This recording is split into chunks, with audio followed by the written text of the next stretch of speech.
vinegar-brined baby back rib. So how about you throw me about, I don't know, a cup of vinegar in there, a cup of apple cider vinegar. Here we go. Get some water in here. How'd it do? Sometimes I just have to take the lid right off that thing. That's one. That should be about 3/4 of that bottle, Terry. Okay. Let's go ahead, throw that in.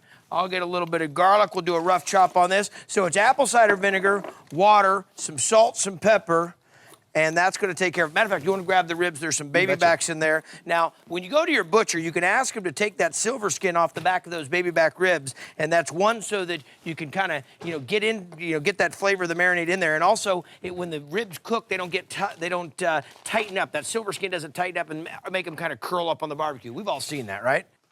Okay. Let me get right over here from you. You bet. Little compost. You do compost in there at your joint?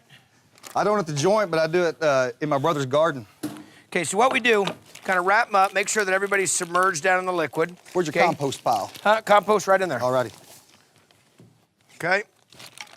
Now, you want to go ahead and grab that ginger and knock off about a tablespoon of ginger, but I want you to take the skins off it. You got it. Okay, there we go. Now, these are wrapped up. Actually, no, I'll just leave these out here. These are only going to be about 15 minutes. So you take the back off of that.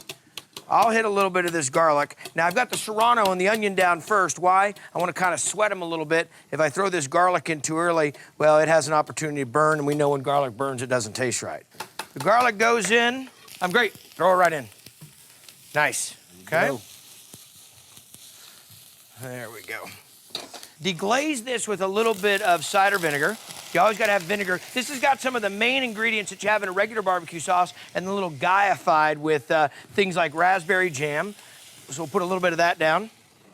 Get a couple cups of these raspberries in. Hey, Terry, you want to grab the corn out? Let's go ahead and start getting this on. Sure thing. We'll get some raspberries down. A couple tablespoons of molasses, because that's, again, a barbecue sauce. A little bit of chipotle peppers. In some adobo sauce. So the smoked jalapeno pepper in some of the spicy vinegar tomato sauce that goes with it. So now I'm gonna take these ribs, shake them off a little bit. I'm gonna put a little char on them indoors, okay? Then what's gonna happen, put them in this pan with a little beer and some onion and some garlic, tent it and throw it in the oven and let it go kinda, well, I won't call it low and slow, but I'll let it kinda go for a while. And check that out. Now I grilled them on top here, and now I'm gonna hit them with a little bit of this, barbecue sauce, but let me find a spoon. So we got some raspberry preserves, we got some vinegar, and then we've got some frozen raspberries. So we got all those great flavors, raspberry, and then the chipotle pepper that has got a little of the adobo to it. Look at that. There's some molasses, all the key components that you need to good barbecue sauce. Okay, 300 degrees, about an hour and a half. There we go. Now, serving us some ribs. Now, check this out. These are a brined rib that we did with some vinegar and then hit them with, you're going to love the barbecue sauce, a little chipotle pepper and some raspberry preserves. Now, this is my last one. I'm doing these jalapeno peppers. They're going to be going to a stuffed jalapeno pepper. Now, I'm going to do it with sausage and 3 different cheeses. The ribs are actually the hottest part of this, but I'm making like a little boat inside of this. Now, check that out. Okay? Now, I'm using the big jalapenos. And I'm throwing them on this roasting pan, and what I'm gonna do is pop them in the oven for like 5 or 10 minutes and let a little pre-cook go on these. Because if I put the sausage and cheese mixture in there, by the time these jalapenos cook to where they're kind of nice and sweet and roasted, it's gonna be forever. I'm using a different variety of cheeses here. I got some mozzarella, of course, Italian, you got me. A little mascarpone, that's the interesting one, and a little Parmesan. If you don't have mascarpone, you can go cream cheese. But I like the mascarpone because we got some peppers here. They're gonna be kind of spicy, yeah. And the mascarpone has a little bit of sweetness to it, so the sweetness of the mascarpone will go along well. So that in a big bowl. Let me see if I'm ready here yet. I'm really about keeping that pan not quite hot enough. You see how it's not giving me a big shh? Cranking the heat all the way, but we'll just wait a second. Let's get the mozzarella down. Now, the mozzarella, these cheeses will get mixed together. After I cook this sausage with some red bell pepper and some of the onion, what's gonna happen is we'll let it cool and then we'll mix it together to stuff the peppers. A little bit of Parmesan. That's good. It's about 2 to 1 on the mascarpone to everything else. Now, you see a lot of times mascarpone being used in what? Yeah, tiramisu, one of my favorite. You know, I don't have a lot of desserts that I enjoy, but that's really my favorite with the lady fingers. Ah, it's great. Now you see it's a little bit hard, so I'm gonna give it a chance, move it around a bit, just bringing it out of the fridge and just give it a chance to soften up so when I mix it all together. And then I've got this sweet Italian sausage, which I've got some red bell peppers and some garlic and some onions. Cook that down. Now this is kind of about room temperature. The reason is I want to cool it down. Don't want to melt the cheese putting hot sausage in it. And I also don't want to put this hot mixture into these peppers. So I kind of mix this around a little bit. I kept all the cheeses out to kind of let them soften up so I can move them together a little bit easier. Okay. So you get this mixed together. Now grab one of these peppers. Now these peppers, like I said, I popped them in the oven for about 10 minutes to soften them up, also to make them so, you know, it's not so crunchy when you bite into it. By the time this mixture gets hot, because the cheese is going to melt real quick, sausage is already cooked, so by the time it gets hot, won't have enough time to cook the pepper. So kind of mold it in like that. Not too much cheese. Don't want it flowing over and burning on the pan. Kind of a nice little mold like that. So there you go. Bunch of them to fill. Little tedious to stuff all these the whole time, but well worth it, especially when you're doing something like poker night. Take a look at them. I'm just gonna put them in. Now what's gonna happen is I've got the oven at 350, but now I'm gonna turn it to broil. Keep it a little bit off of the broiler. If I put it right up underneath there, boom, I'm gonna burn. So I want this to cook it all the way through, or gotta warm it all the way through, but put a nice crust on it. So we'll hit it up to, I think medium broil should work. These jalapeno poppers, look at them. I mean, this is the way they're supposed to be done. You've got mascarpone cheese, you got mozzarella, Parmesan, done with the sweet Italian sausage, some pepper, some onion, some garlic. Still a little bit of bite to the pepper. Dynamite. Southwest lobster rolls. We're talking grilled tail meat and creamy cilantro lime slaw packed into garlicky toasted buns. A new take on an old Northeast classic. Drop half the butter in each of these. We're going to make a compound. We're actually going to make a garlic butter to go with the rolls for these lobster rolls. And we're also going to make a basting butter that we're going to put on there with a little habanero. I've got some garlic here. Nice. Give me a little zest of that lime. We'll get some capers in here as well. Go there, go there. Thank you. We're going to hit some of the lime juice into it. Watch out, coming over. Dropping some shallots in. I want to drop this parsley over to you here, and that's going to be for that butter. Turn that heat down a little bit. I'm going to drop this habanero. It's an essence. I just let it steep in the butter and in the white wine, and that really just let it come out a little bit. You knew it was there, but it didn't burn you. So you see how this is all coming together? Yes, so we got the garlic, we got the shallots, we got the habanero, we got the capers. We got to turn that one down because it's going to start to burn. That's going to go together. We're going to grill some lobster tails. In this lobster tail, I want you to go right here at the center. Yep. Push through. Yep. Down. Now, the younger the lobster, or actually if it's molted, if it's lobster, it's going to have a little thinner shell. Sometimes you'll get into them and you'll be pushing down on them. You're like, there's no way I'm getting through it. Right. So go ahead and crack them all the way through. Cut them in half. Okay. While he does that, I got a little garlic butter. Cut them completely. Yeah, back to where I was, right in the and right there. Boom. Okay. Now, as he does that, I am actually going to leave. No, I'm sorry. See you later. Let's go ahead. Okay. Don't worry. No, you got to go all the way through. Okay, you good? Good. Tell me to put them in half. Now here's what I want to do. Throw them on here. Okay. And grab yourself a spoon and drizzle a little bit of the habanero butter on it. I'll switch sides with you. Gotcha. Because I'm going to pull the yuca out. There you go, big spoon. Drizzle some of the habanero butter right on top. The texture and the sweet aspect of lobster is really what makes it so great. So now you can take it spicy and you can take it Asian. It can be Italian. It can be subtle. It can be cold. It can be hot. You know, it goes anywhere. So these go down right here, Joey. So what we're going to do is we're going to start them in the shell, get a little sear on them, flip them over, mark them off, continue to baste them. And the last thing we got to work on before we put this all together, let's talk about rolls. Okay, so take a look at this, brother. And here's what we'll do. We'll start them right Lobster here. roll. I'm going to let you work on this. Okay. So we take knife. We're going to do it just like they do in New England. Center. Yep. Going to cut it right down the center like this. Gotcha. Okay. Spin them open. Open it just a little bit.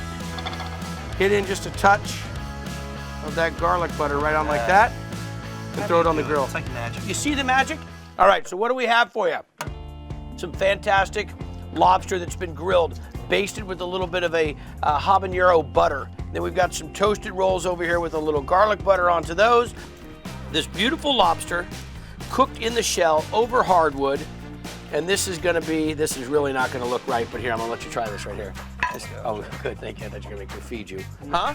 Okay, you got that? Bring it over here. Let's do this. Tag team, throw a little avocado right on there. Slither in there? Just 2 pieces. So we hit a little garlic butter on top of this. Right. Excellent.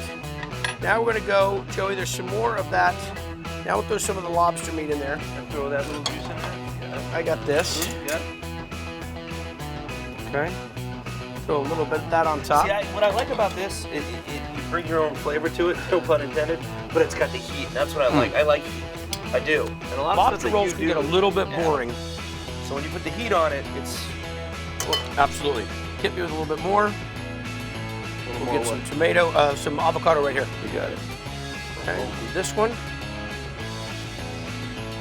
You know, when you get a little bit of that bite, you taste that habanero, That's but it's what I not too love. overpowering. Love it. Okay, let me throw one on there for you. I got a cold beer right here. This is a lobster roll right here. Lobster. Right? There you go. 1, 2, 3. All right.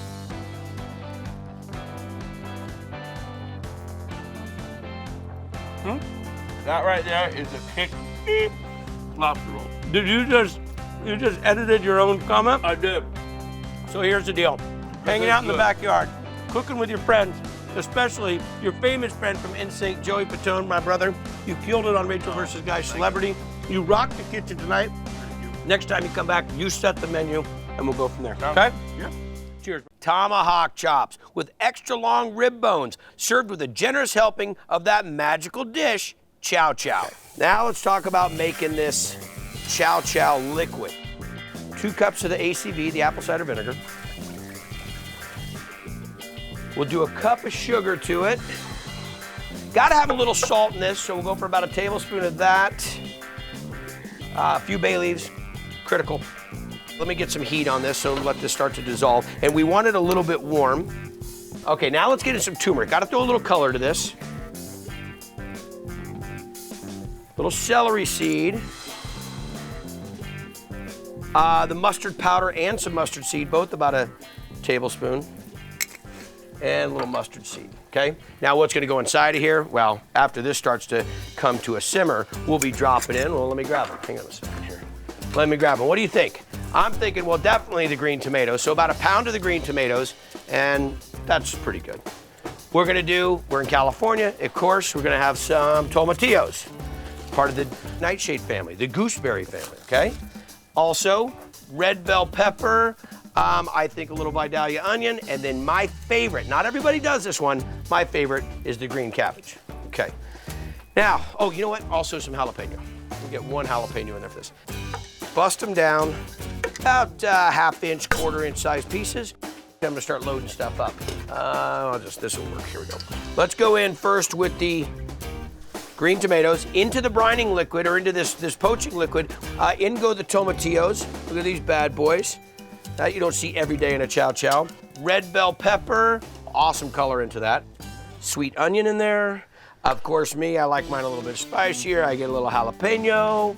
Now let's get into the cabbage. Similar to how we cut an onion, take the cabbage.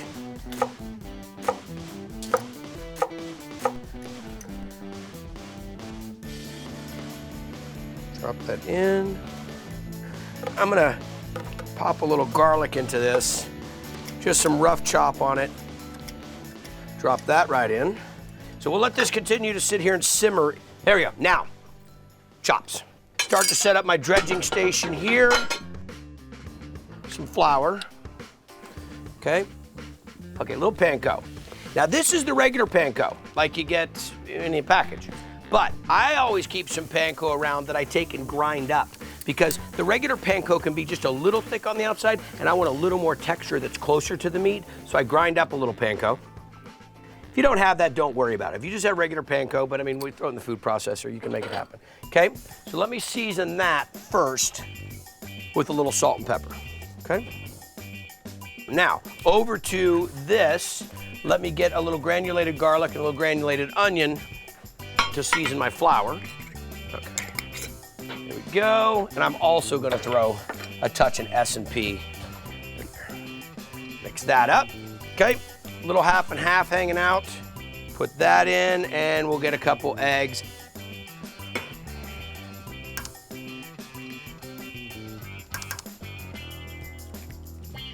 Okay.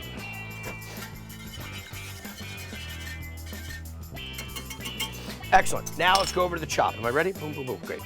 Pounding the tomahawk chops. That's a tomahawk bone-in chop.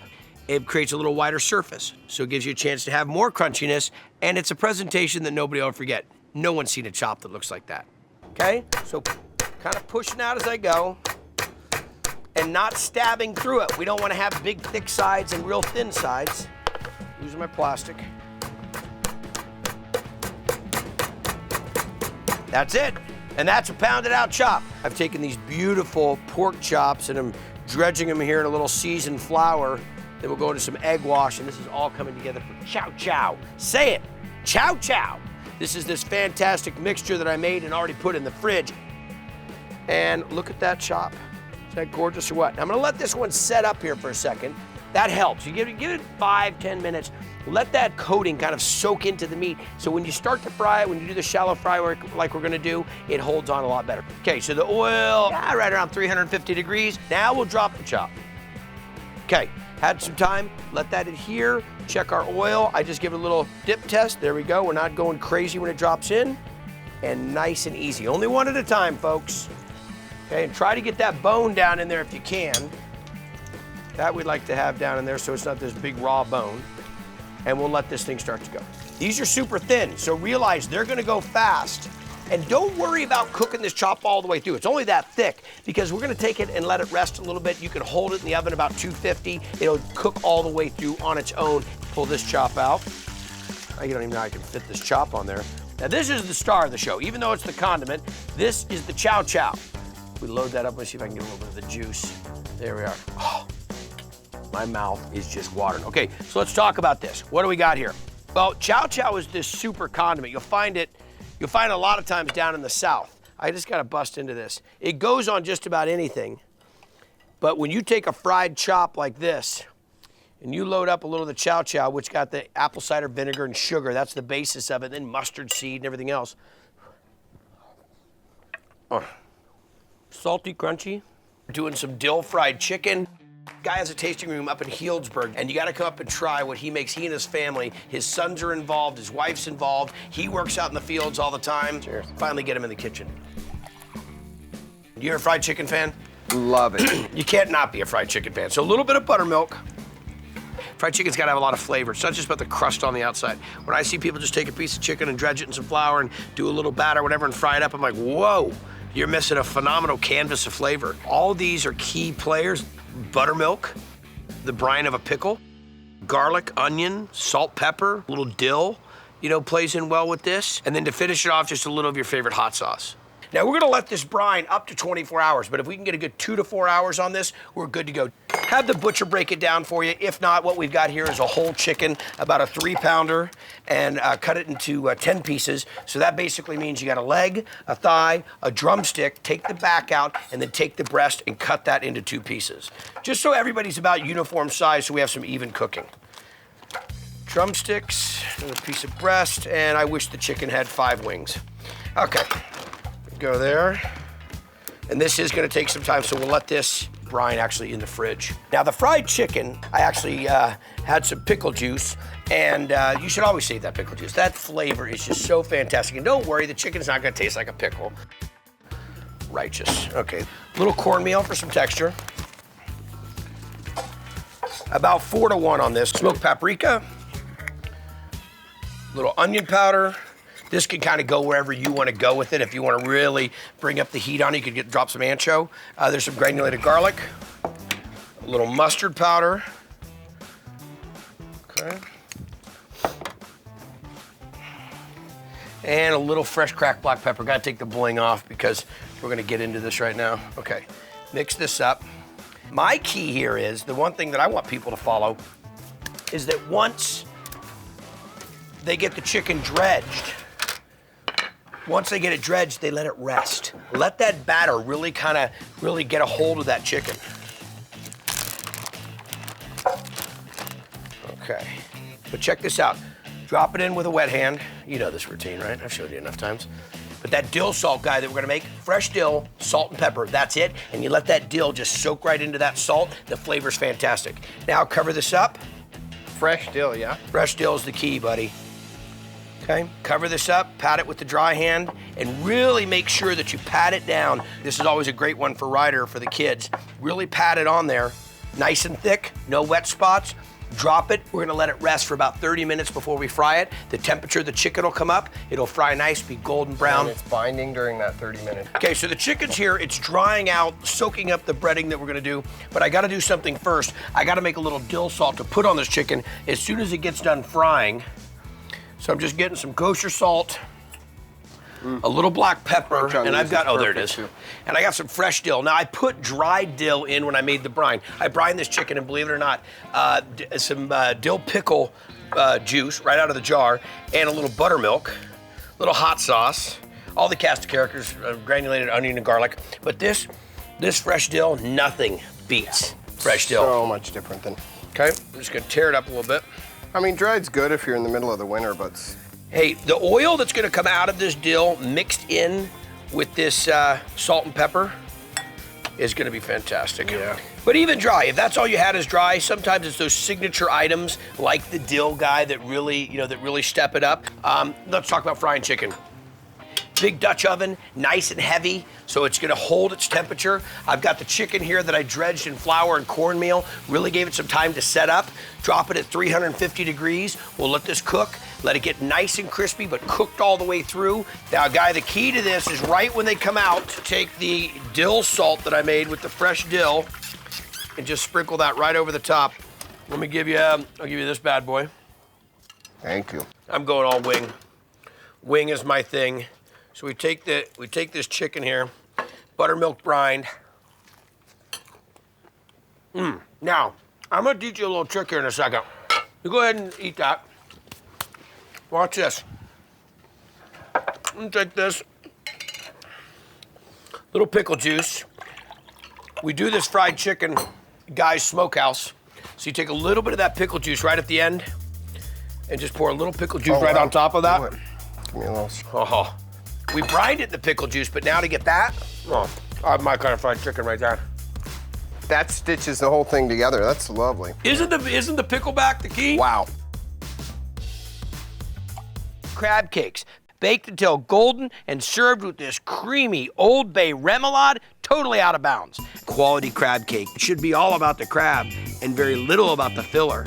And that's the key right here, is getting this really nice lump crab, that's the body meat, and getting this back fin meat, okay? We'll talk about that in a second. All right. Now let's get some lemon. Lemon, seafood, hand in hand. Here's what we'll do, we'll get the zester out. This is gonna take a little bit of time. This is perfect for Ryder, Hunter, or Jules, is to get this and really zest this lemon, a couple of them, and I'm gonna divide this between the remoulade and the crab cake. Okay. Those are done. So half for the remoulade, half for the cakes. Lay these over to the side, okay? Now the remoulade, I want you to think about kind of like an aioli. We're gonna be a little bit on the fancier side. So first we'll go in with a little mayo, just a little gentle 1 cup. We'll start off with the Old Bay, a tablespoon or so. We'll get a little Creole mustard. We'll go with a couple tablespoons of pickle juice. I think I can eyeball this. 2. Capers really help out the brininess of this. And a little bit of chives. Okay, so chop up the chives, the capers.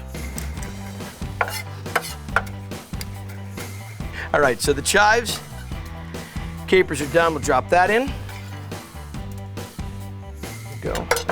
We'll touch some black pepper, a little bit of salt. Mix it up. This is great to do ahead of time. The key on this is letting these flavors come together and refrigerate this, and they're gonna go so incredibly well with the crab cakes.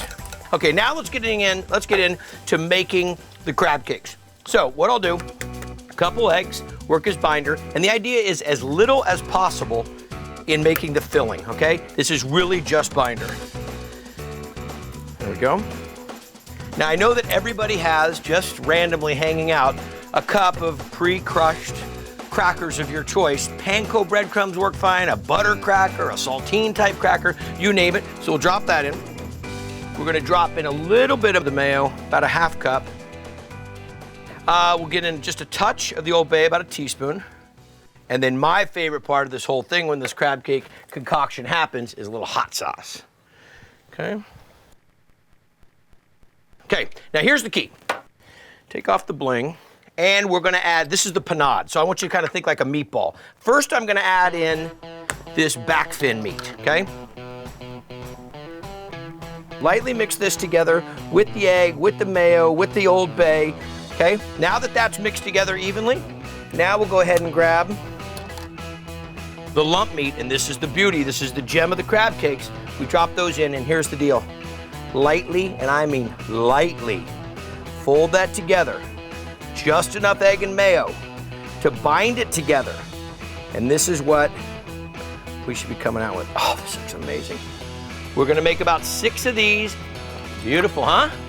Okay, now the idea with the crab cakes was this. I mixed together a little bit of the egg, a little bit of the mayo, just enough to bind this together. Some breadcrumbs, cracker crumbs. I used like a butter cracker in this one, but I had to let them kind of come together. I had to let them tighten up, because if I didn't, when I put them in the pan, they're just gonna kind of fall apart. Now, most people, when they have crab cakes, how have you guys had them? Exactly, fried. Not frying these. You're gonna lose all that fantastic crab flavor.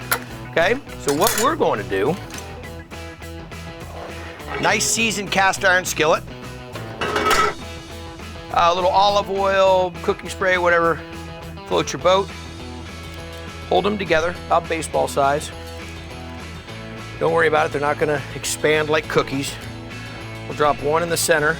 Now I've got the wood-fired oven here right around 400 degrees, and I've got a nice little tickle of flame. Well, I will have a tickle of flame going over the top. So we're looking kind of for like a broiler action here. Preheat the oven, then throw the broiler on just to crust the top, okay? So we take this, slide it in, grab a piece of wood, and hope that it flames up. Look at that. Fantastic crab cakes, lump crab meat. Oh, I'm telling you, outrageous, and just enough filler just to bind it. We've got a nice toasted crab cake.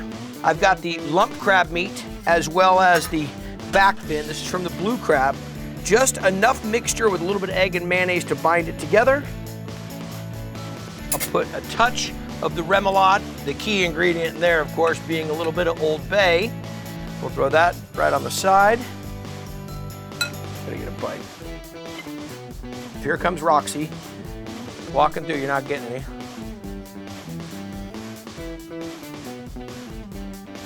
All you taste is seafood. All you taste is crab. This broiling technique versus frying it, no breadcrumb on the outside of it. And if you look in here, if you kind of dig in, you see all that lumpy crab meat, all those big white pieces just going, oh my gosh, fantastic. So here's what we got for you, starting off with the short ribs. Cooked till tender, and then finished on the grill with a red wine barbecue glaze. G's gonna be dropping the mirepoix in here and getting that started. So, G, I've got that preheated for you. Okay, awesome. You're working the mirepoix, a little olive oil right there. I've got the short ribs, a little salt and pepper. Let me borrow that for a second, thanks. I'm gonna put down a bit of oil. Awesome. G, some oil in there for you. Thank you, brother. Seasoned on this side. I'm gonna roll them, season the other side. Look at that. Tell me those aren't gorgeous. This is really what you want to ask your butcher to bring in for you. Holiday season, you could do a bunch of these, sear them off ahead of time, get them into a big pressure cooker. You don't have that, you can roast them off in the oven. Pressure cooker just kind of expedites things. So here we go. We're going to go fat side down, start that rendering. There we go, so you can see what's going on. This is kind of like beef short rib Tetris. Yeah, this is like short rib palooza. There you go. If I was much higher on the side, like if I was in there, you wouldn't be able to sear the short ribs. They'd start to steam each other. But because this is low, this is cast iron, it's smoking hot, it'll work. Okay, G. Yeah. So you look at the cut that he put on that. These could be big pieces if you wanted, but this is gonna cook down even faster. Okay, so we're turning that up, and I'm going all of the sides of the short rib. Takes a little bit of time, and then what I'll do is deglaze into this and dump this into the pot, okay? There we go. We drop this all down. But believe it or not, we're gonna be using this stock out of the pressure cooker later, so I'm even gonna dump this in, okay? This is where things are gonna get a little wild. Take a little red wine, deglaze this pan. Watch out. 3 cups right Glaze there. a little bit of that. I'll pour the rest. How much wine do you think I should put in this? Let's go There hard. you go. Yeah, it's Let's a go whole hard. it's a whole bottle. Okay, it is the holidays. Okay, so there's a bottle of red wine in there, and again, really good red wine. Deglazing the bottom of this. I could have cooked all this in the pressure cooker, but there wasn't enough room. And also the pressure cooker, although it's thick, isn't as thick as this cast iron. You really want to build crust, you go to this hot cast iron because it's not gonna, once it gets cold, once you drop those in, it's not gonna cool down to where it kinda sears the other side. It just keeps hammering it the whole time. Okay, now we go in with the deglazed pan. I'm gonna go in with some thyme and some sage. Drop this in. CG here, I just about have them covered, but I'm gonna grab a little of that chicken stock from you, excuse me. Okay, just a little bit more to where I'm about 3/4. Kind of like when we're braising something, just about that amount. Okay, so this is gonna start going. Gee, now here's how I have to do my pot. I have to spin this thing around. Quinoa's finished.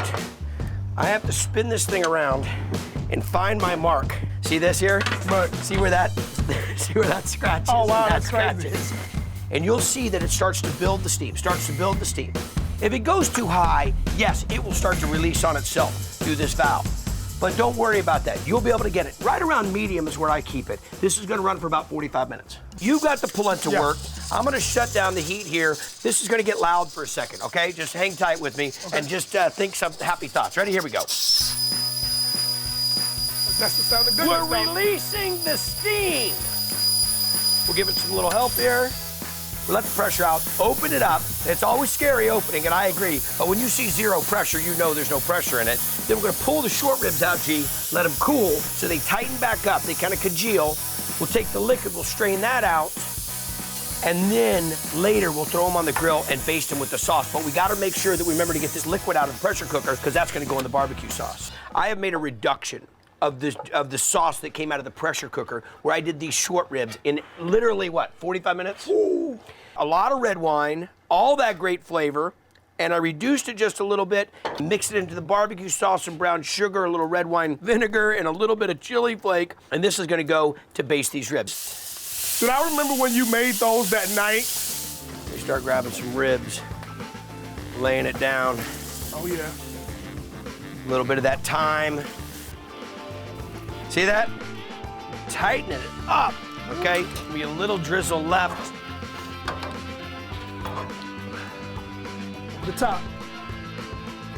Huh? What do you think, G? Smoked prime rib. Sliced and served with a brown butter garlic sauce. We'll get it going with the basics. A little kosher salt, a little extra kosher salt, some fresh cracked black pepper, a little dry mustard, granulated garlic, paprika, and a touch of some cayenne. Just a little bit of heat, not too much. Okay? Now, mix this up. Rub it on top, rub it on the sides.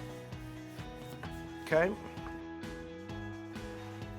Now we're gonna let this stand. It's a little room temperature. You see how easy it moves around? That's gonna help us when we go and sear this in a cast iron skillet. So I've got some lump charcoal as well as some briquettes.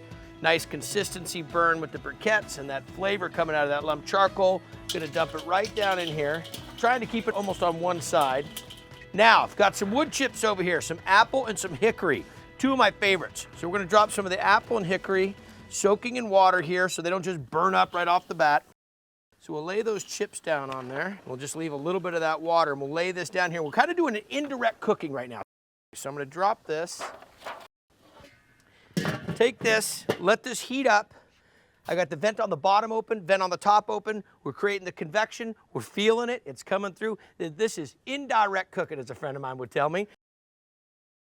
And I'm gonna season the bottom of this cast iron skillet, whoa, with some of these fresh herbs. I've got some thyme.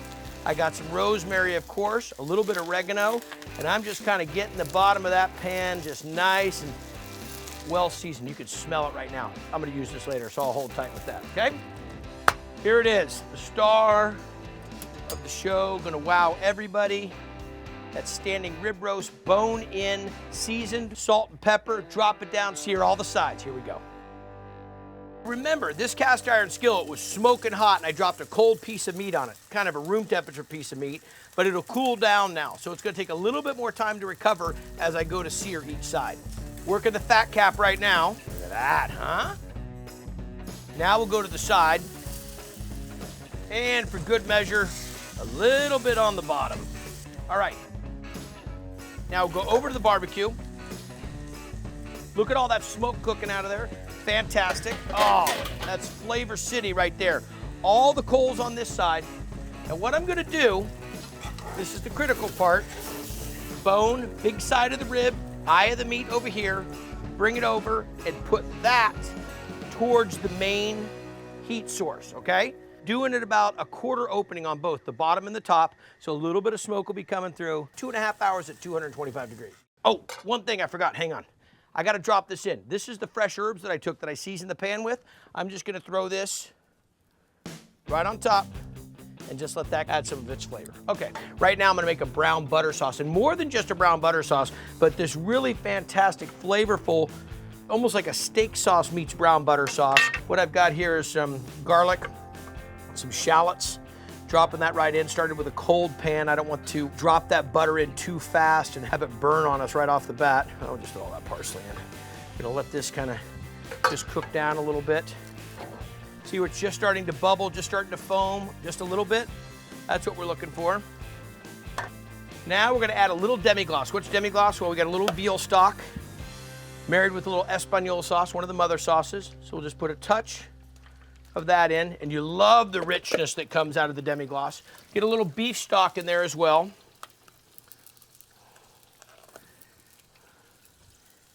About a cup of that. We're gonna really, now I can crank the heat up. Now I'm not worried about that butter burning any further. So about a cup of that, and then believe it or not, what you love with prime rib and steak, you love a little Worcestershire. So we'll put a healthy little dose of some Worcestershire, let that reduce down, okay? And last but not least, I gotta pull this prime rib and let it rest. Get that rib, let it rest. Now what I'm gonna do, I've let it rest. I'm just gonna come right in here, cut it off the bone. There we go. Nice end cut piece here from my dad. We're talking, and look at this, huh? There we go. Right up on top. Cooking it with the bone in, I'm telling you, makes all the difference in the world. Platter those up, and that really big, nice end cap. Now we'll take some of this. I gotta check this. This is a huge reduction. We got butter, we've got garlic, we've got shallots, demi-glace, little beef stock, Worcestershire. Oh, fantastic. And then we'll just give that a little drizzle, little brown butter drizzle right over the top of this. Now, I know I'm not supposed to do this because I'm supposed to wait for my mom to come over from next door with a salad and the sides, but I gotta get a bite of this. I gotta get a bite of this. Let's see here, right up here at the eye, nice and tender. And the smoke is the kicker on this, you guys.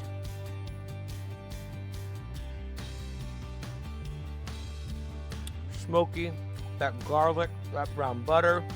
Prime rib has so much available flavor. It will take that smoke on so great with all that fat. Cook low and slow, nice and tender. The dry rub on the outside. Chicken fried steak, smothered in drunken pork gravy. You know, on Triple D, I've seen a lot of great biscuits and gravy. I've had some training in this field, okay? So the pork sausage goes down, not a seasoned sausage, this isn't a breakfast sausage or what. And a little recycling, okay? Red chili flake. What makes a good sausage? Needs some fat. Now, if you find out that your pork sausage doesn't have enough fat to it, well, then you can go ahead and fortify it with a little bit of vegetable oil. Touch of some red chili flake and a little white pepper and salt and a little bit of black pepper, okay? Let that work. Actually, I gotta break that down a little bit. There we go. And you know what, I can already tell just by seeing the way this is sitting in the pan because it's kind of sticking a little bit and the fat hasn't started to render out. I'm just gonna put a little oil into it. Let that break up. I want that sausage to break up. I don't want it to be big nuggets of the pork in there. So I'm just letting it render down. Don't have it on super high heat, just about medium. Some onions and garlic coming together with this. I've got this delicious pork sausage with a little chili flake in here. And this is the basis of this, what I call kind of an inexpensive down-home country meal. Kind of warms everybody up. Get some onions in, a We'll let those go first and let those kind of cook in this this pork fat. Let's get into making the dredge for this chicken fried steak. The panko, the Japanese breadcrumbs, outstanding. Actually, I'll throw a little bit of those down right now. So the panko is gonna go in. And I like it because it's a nice super crunch. You know, it's nice and it's light and it's just got that real distinct crunchy flavor. But there's something about breading with a cracker when you're making chicken fried steak. And there's no chicken in that, by the way. Chicken fried steak is the term, but we're actually using steak. The onions are down. Let me get a little garlic in here. Kind of paste those two out. They call it chicken fried steak. I think it's because it's like a fried chicken crust. Okay, and a little more heat. Now, resealable bag. You can get cracker crumbs. You don't find them everywhere, but these saltines with or without salt will work great. Let's see, that looks like about 2 cups to you. There you go. If you get the freezer version of the resealable bags, they're a lot tougher and they can handle this a lot better. There we go. Now, we didn't eat a lot of chicken fried steak at the house when I was a kid. My parents were into, you know, some more organic cooking, but it's one of those things I always remember. When you smell it cooking, when you smell chicken fried steak going on, there's no forgetting it. Get a little bit of flour in here, because I'm gonna go with some buttermilk, the flour. Well, I'll explain in just a second. Okay, actually, you know what? Let me just keep this over here, and I think I'm ready to deglaze. There we go. Deglaze that pan with a little white wine. That's the drunken pork gravy idea. There we go. Little Dijon, give you a nice little bite to it. This is kind of a sophisticated gravy. Now, I've got the liquid in here, and we let that wine kind of cook off a bit, and I'm just gonna go ahead, sprinkle some flour in right now. I don't want this flour to really gain any time here. I just want to kind of make a blonde roux. So the flour is going to mix in with the pork fat. There we go. And then when I add the milk and the heavy cream into it, it'll thicken up on its own. All right, let that kind of cook down a little bit. There we go. A little salt and pepper for that flour. Down, a little stir. Make a simple egg wash.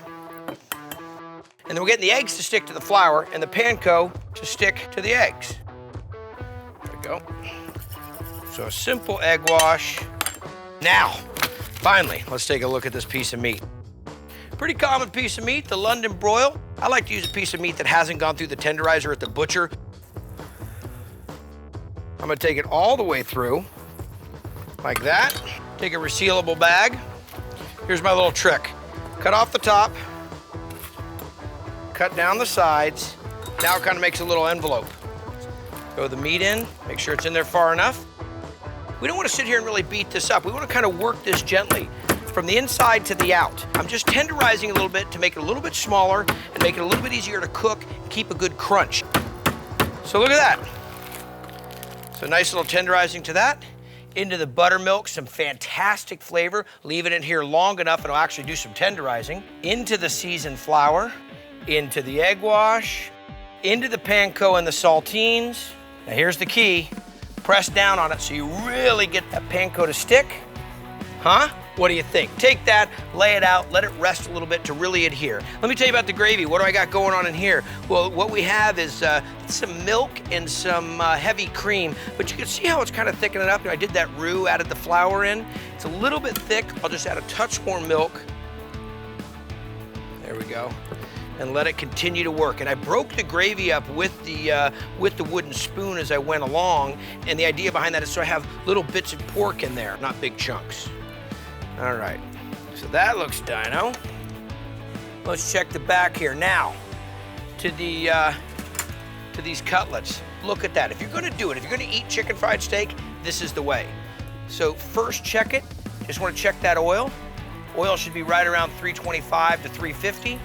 And why do you do it so thin? Well, I want to be able to cook the meat, get it to about a medium, and I don't want to overcook the breadcrumbs and have them get too brown, okay?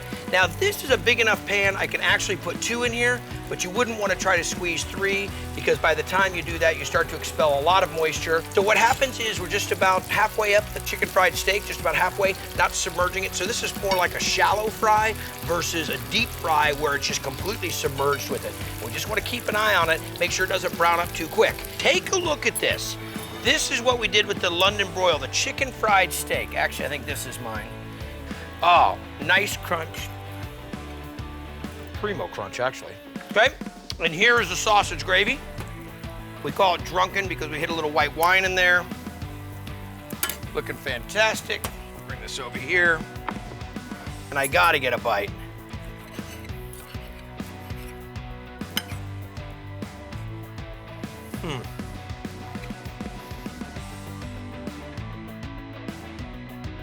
Prime time, the gravy's out of bounds.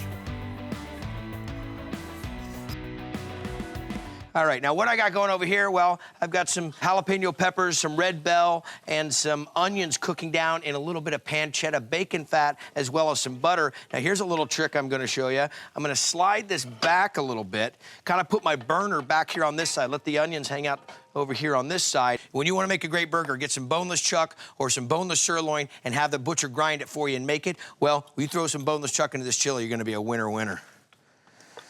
Okay. Run that over right into what I'm showing you here, about a 1/4-inch piece, because it does need to cook down a little bit, but take a look at that. Little nuggets of deliciousness, okay? So these bad boys back into the hot side of the pan. And I got some Anaheims and Poblanos that I went through here and roasted and then threw in a bowl covered with plastic, let their own internal temperature sweat their skins off. And this is going all into my Dragon's Breath chili, which you see working right here. Wow, I got some peppers, some boneless chuck, and some onions going down, some jalapenos in there so far. I need to clean this last pepper up and get this skin off of here. Now, saving all that for my compost and get these in. The roasted flavor of these peppers is really gonna add some depth to this chili. And that's kind of one of the things about my chili is it's got a lot of layers. Slowly cooking the peppers, slowly cooking the onions, getting the garlic in there, kind of letting everything go at its own rate, its own stage. And these get mixed in like this. Now, I've got some Italian sausage here. It's gonna go down. So you're gonna get great flavor out of this from the pork, as well as some fat mixed into it. Fat is flavor. And then look at that, little ground chuck and chili grind, so nice and thick. So got different textures of meat, different layers of peppers, different styles of flavors. There's some real complexity to this. Well, a little granulated garlic, of course, has got to work its way in there. About 2 teaspoons to a tablespoon. A little coriander, can't beat that flavor. There's, like I said, we talk about complexity. Same amount there. Little hot paprika. Now, a lot of times I'm talking about paprika and it just being kind of a smoky paprika or neutral. This has actually got a little bit of kick to it. There's gonna be some of the dimension of heat. We got the jalapeno in there. A little granulated onion, even though we have some in, the granulated will actually carry the flavor further. And a little bit of cumin, cumino. You can't beat it, especially with a little southwestern influence in this chili with some of the roasted poblanos and Anaheims. Okay, everybody in the pool so far. Cayenne, this is where you're getting the big heat from. But I'm not gonna make, with having the boys, Hunter and Ryder, I don't wanna make it too spicy. And a little chili powder. Okay. Now, I deglazed this with some beer, hit a little chicken stock, tomato paste, tomato sauce, kidney beans, pinto beans, everybody in the pool, and let it go low and slow. Look at this, okay? Now, let me just get a little taste on this real quick, because I need to add some salt and pepper. Little fresh cracked black, and a little touch of some salt. Stir that in. This is on point. Okay, so let me actually build this up real quick. I'd like to throw some fries down around the sides. There we go. Get this bad boy in here. Right on top of some of the fries. Hit a little bit of the cheese on top. Some green onion. Get in for another taste. Oh,